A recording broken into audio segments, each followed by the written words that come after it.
Então vamos lá, João. O anarcocapitalismo. Vou começar com o anarcocapitalismo, porque durante muito tempo a gente trata isso, às vezes, besteira, besteira, besteira, besteira, mas ela tem um fundamento, ela tem um criador, existe um conceito que a gente precisa entender. Murray Rothbard é considerado, ele morreu em 95, ele é da escola austríaca, que, né, uma escola importante de pensamento econômico, e vai ser dele as primeiras ideias do anarcocapitalismo, tá? Ele é um cara extremamente contraditório na área das ciências humanas, porque ele defende o revisionismo histórico radical. Então, por exemplo, só para vocês terem uma ideia, o Brasil Paralelo, que tem vários vídeos extremamente contraditórios, cursos contraditórios, e são extremamente criticados academicamente. Vocês já me viram aqui criticando, eu, João, o Brasil Paralelo, por quê? Porque eles trabalham com uma noção de revisionismo histórico. Tá? E essa noção de revisionismo histórico ela tem defensores, como é o caso de Rothbard. Então é interessante a gente situar isso para a gente até ver os reflexos disso na prática política. Ele foi um dos fundadores do Instituto Mises, então ele começa com essa carreira dele, né? Ele inicia esse processo de construção de sua ideia muito ligado à ideia de um liberalismo levado ao radical extremo em dizer que toda organização é um roubo sistematizado em larga escala. Isso implica Estado, isso implica qualquer coisa, qualquer organização que venha, de alguma forma, organizar, venha, de alguma forma, conduzir uma sociedade. Tá? Ele entende que a soberania ela não é de um povo, a soberania maior ela é do indivíduo. E essa soberania do indivíduo, ela se confirma através do livre mercado e da propriedade privada, tá?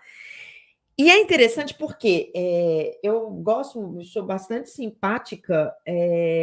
Então, Vitor Hugo, essa ideia de que imposto é roubo, ela se consolida muito aqui, tá? A gente se consolida muito dentro dessa proposta dos libertários e dos anarcocapitalistas. Que é essa ideia de que qualquer instituição, o governo, assim, ela é contrária aos interesses do povo e ela serve para oprimir o povo. Então, o que acontece, gente? Uma coisa que é importante entender aqui é que dentro desse anarcocapitalismo, a gente tem a palavra anarco. E eu sou simpática a muitas ideias anarquistas e me incomoda bastante. E aí fui pesquisar a fundo até achar a declaração do próprio Rothbard dizendo que há essa dissociação, que ele está falando sobre ideias capitalistas, tá? A única coisa que nós temos a aproximação, e daí deriva-se o nome, é essa ideia da negação das instituições, entendendo que as instituições elas podem funcionar como elementos de opressão. Tá? Agora, em relação ao anarquismo, não há uma ligação ao anarquismo clássico, construído no século XIX, todas as outras vertentes posteriores, como, por exemplo, nós temos um anarco-sindicalista, que é um dos maiores pensadores vivos no mundo hoje, que é o Chomsky. Tá? Então, não tem nada a ver, não tem nada a ver. Nós estamos falando de uma teoria que ela é capitalista e ela é um derivado quase que do neoliberalismo. Ele seria o neoliberalismo com a corda esticada. Tá? Então, é importante fazer essa dissociação. O que acontece? Para o anarcocapitalista, e aí a ideia, tanto para o libertário quanto para o anarcocapitalista, o Estado é o problema. O imposto é um roubo, tá? Então, e não interessa para o indivíduo o serviço que o Estado fornece a ele a partir do recolhimento de impostos. Isso é negado. A noção do coletivo ela é negada. Antes do coletivo, há o meu interesse individual. E no meu interesse individual, do momento em que eu pago o imposto, eu estou sendo individualmente lesado. Entendeu a origem disso? Eu acho legal a gente falar sobre isso, João, porque a gente precisa ter a noção dessa quebra da noção do pacto coletivo.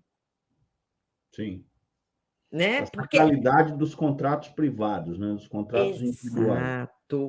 E é uma coisa interessante, você sabe por quê? Isso tem isso reverbera muito por conta da má gestão do dinheiro público. Né? Uhum. Então, como a gente tem casos visíveis de má gestão do dinheiro público, isso gera a noção de que o imposto é o problema. Então fica fácil você acreditar que o imposto é problema. Tanto que você vai conhecer gente com muito conhecimento sobre várias áreas, mas que vai chegar para você e vai falar: o imposto é roubo. O imposto é um absurdo, eu não podia estar pagando esse tanto de imposto. O que muitas vezes essas pessoas não estão entendendo é que não é o imposto que é o problema é a gestão desse montante de recursos que é gerado a partir do recolhimento desses impostos. Então, aí a gente entra, então, na questão que é basicamente coletivo versus indivíduo. É basicamente isso. Qual seria, então, a grande diferença, tá, entre o anarcocapitalismo e os libertários? Os libertários, eles ainda acreditam que o Estado ele tem que ser o menor possível, ele tem que interferir mínimo possível nas liberdades individuais, antes do poder do Estado há o poder da propriedade privada. Então, o Estado não pode deliberar sobre a propriedade privada e sobre o indivíduo. Então, ele serve para quê? Justiça, polícia. Olha para você ver. Então, é segurança e justiça. Isso é importante também deixar bem claro. Em seguida, a gente já tem, né? Tanto que eles têm até, dentre os libertários, você tem uma corrente, né? Que ela é uma corrente ainda mais específica, que são os minarquistas. Os minarquistas são os libertários que acreditam que não tem jeito, é preciso ter um Estado ainda. Tá? Então, você tem essas graduações. Já o anarcocapitalista, ele fala que não. Saúde, educação, todas essas funções que hoje nós ainda atribuímos ao Estado para os anarcocapitalistas, isso deveria ser conduzido, mediado e a própria gestão feita pelo capital privado.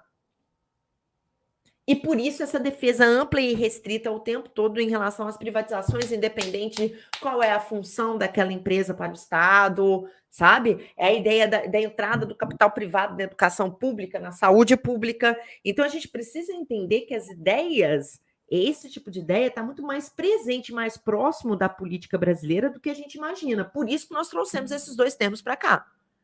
E nos círculos de discussão neoliberal aqui no Brasil, né, Babi, tem muitas ideias que circulam aí, muito ligadas a todas essas correntes que você está explicando aí. Só para pontuar isso aqui, porque isso foi vendido numa das vertentes do próprio eixo da construção do governo Bolsonaro, né? Uhum. Quando ele chama o Paulo Guedes, ele está chamando essa vertente, né? Que não tem uma penetração popular, mas é uma vertente que convenceu o mercado, né? É uma vertente que convenceu os analistas da Globo News, né? Sim. É uma vertente que convenceu os chamados gestores, né? Dessa ideia da ineficiência do Estado e da eficiência do mercado, né? Sim. Então, ineficiência do Estado, o Estado é ineficiente em tudo que ele faz, em tudo que ele se propõe a fazer, e a eficiência do mercado. Né? E aí a ideia das privatizações, que existem N tipos de privatizações, mas como se fosse o canto da sereia, né? Porque uma privatização, no momento que você está num processo recessivo, e no processo que a sua economia está encolhendo, né? Como você está vendendo um bem no meio da crise. Você vai vender um bem desvalorizado, né? Haja visto o que foi feito com a Embraer, que foi devolvida, né? Porque a Boeing não cumpriu o que efetivamente estava no contrato, devolução de aeroporto. Então, a gente precisa, né, ver exatamente aonde que estão esses pontos de contato aí, né? Tanto que o Felipe colocou aqui, Felipe, e aí entra exatamente nisso. A gente precisa entender que isso é um subproduto do neoliberalismo. Essas vertentes que nós estamos falando, elas dialogam diretamente com a ideia neoliberal. Tá? Então, é nessa linha mesmo. Uma mensagem aqui que eu achei interessante, colega colocou aqui: se o indivíduo é sua própria soberania, por princípio, anarcocapitalista exerce sua cidadania,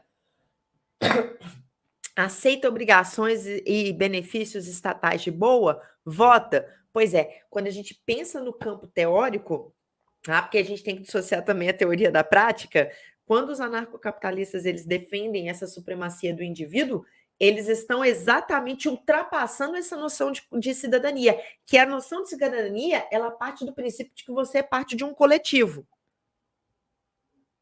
Né? O cidadão, ele tem direitos e deveres, né? Então, é essa noção que vai ser rompida, né? Isso é bastante interessante. Então, a gente tem que entender que é exatamente isso que eles estão querendo romper no campo teórico. E aí, uma coisa que jurava que vinha, todo mundo esperando o Harrison mandar aquela mensagem, que ele já até voltou, ele foi dar aula e voltou. Claro que o Paulo Guedes não tem penetração dos poucos civis desse governo. Não era para ser uma piada, mas foi meio piada, sacou? A magia do duplo sentido. Essa foi mesmo. Aí, ó, Margaret Thatcher comemora no túmulo. Margaret Thatcher perto do anarcocapitalista é brinquedo de criança. Só isso. Agora, só para finalizar o momento cabeção, João, coisa importante. Um elemento comum, que vocês precisam ficar atentos, porque isso está sendo estimulado no Brasil de uma forma muito intensa. Tanto para libertários quanto para anarcocapitalistas, existe o princípio da não agressão, tá? E esse princípio da não agressão, você deve estar pensando, nossa, então eles são pacifistas. Não, é o contrário. Eles são extremamente armamentistas e eles entendem que é meu direito e meu dever cuidar e cuidar da minha própria segurança. Então, a agressão, ela é entendida quando alguém, alguma força, seja o Estado ou qualquer força individual, ela venha atacar o meu indivíduo e a minha propriedade. E isso, então, me dá o direito de uma autodefesa violenta. E não é à toa que a extrema-direita flerta tanto com essas ideias também, no mundo inteiro, não só no Brasil. Então, é um princípio básico. Então, quando você conversar com uma pessoa de orientação anarcocapitalista e ela virar e falar assim, mas eu tenho o direito de me proteger, entenda que ela está falando isso. Mas nós temos uma política de não agressão. A política de não agressão deles é tipo, eu vou agredir quando eu me sentir lesado. Saca? Eu tenho que ter direito a ter minha arma, eu tenho que ter direito a reagir da forma que eu achar que é o correto. E aí é que a gente entra num processo mais complexo mesmo. Só uma última coisa também, um dos maiores expoentes, né, que a galera do anarcocapitalismo e os libertários gostam de usar como referência teórica é David Friedman, que é o filho do Milton Friedman, que é um dos maiores nomes do neoliberalismo. Então, só para concluir aí que eu falei que existe uma certa ligação, eu vou botar até lá no grupo do Telegram, vou compartilhar aqui de novo, quem chegou depois, quiser entrar no nosso grupo do Telegram, um trecho da entrevista dele no Danilo Gentili, que é legal também você escutar da fonte. Ainda mais no caso do Danilo Gentili, que também é simpático com algumas dessas ideias, então é uma conversa que ele se sente bastante confortável para falar sobre o que seria esses princípios anarcocapitalistas, e eu recomendo bastante. Por quê? Não adianta reclamar sem conhecer. Não adianta ir lacrar na internet, xingar anarcocapitalista sem entender o que eles estão falando. Então, da mesma forma que a gente teve gente aqui que não concorda 100% com tudo que nós estamos falando, mas que está aqui abrindo esse diálogo, a gente também tem que fazer esse exercício. Encerro nesse momento. Babi. Não, agora é o momento cabeção. Opa!